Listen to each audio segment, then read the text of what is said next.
仕事を一生懸命こなしているのになぜか上司や会社の人に見下される。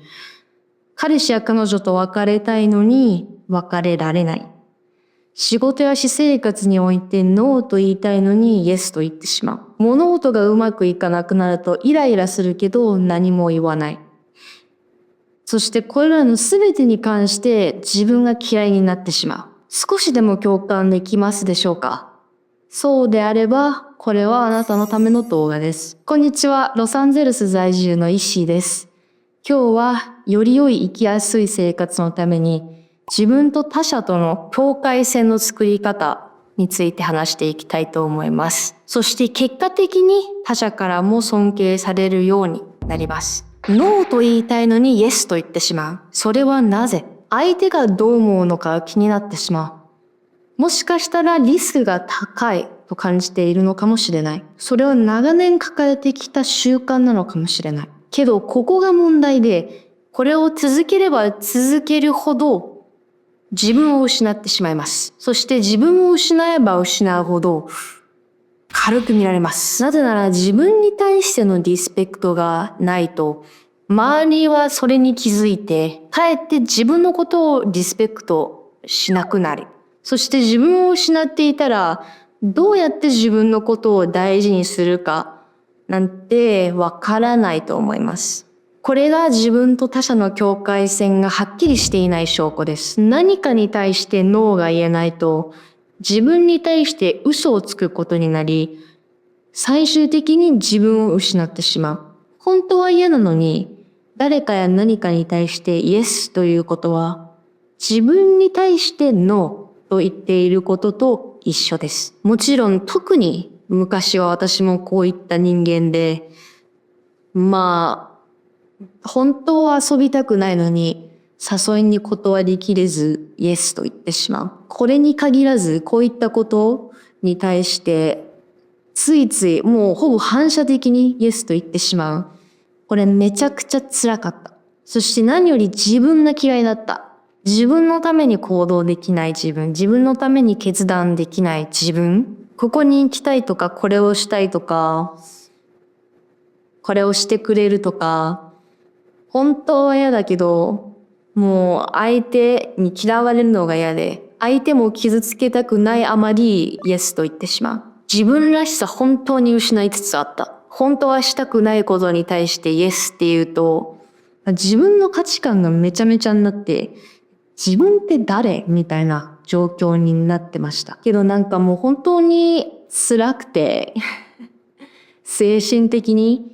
なんか世界中のみんなから嫌われても、最後は自分らしい自分のままでいたいなと思った。自分や相手に嘘をつかない本当のありのままの自分。そして少しずつだけど、ゆっくりだけど自分のために行動するようになった。断りたいときは頑張って断る。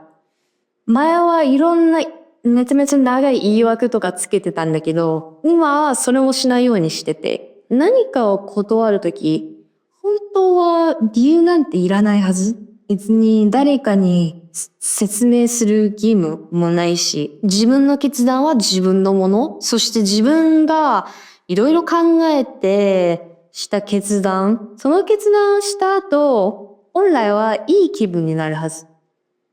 だから、それを疑ってくる人とか、それに対して嫌な気持ちになる言葉を投げてくる人たちは、ありのままの自分を受け入れてくれない人。けど本当は疑いもなく、自分の決断は自分をリスペクトしてくれてるなら、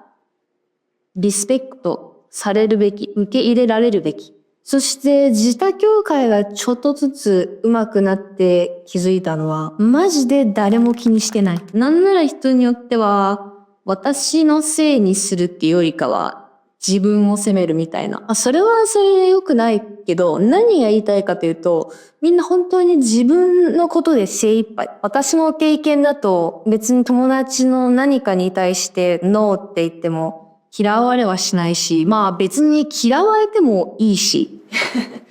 なんかここまで来たら、なんか自分らしさが大事すぎて、嫌われたら嫌われたでいっか、みたいな。まあそもそもそういった状況そんなないけど、あまりにも価値観が違う場合は、まあもうしょうがないな。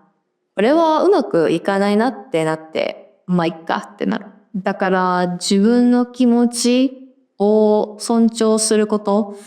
それが気に入らない人が現れたとしても、それは自分が自分らしく生きることをサポートしてくれない人間であって、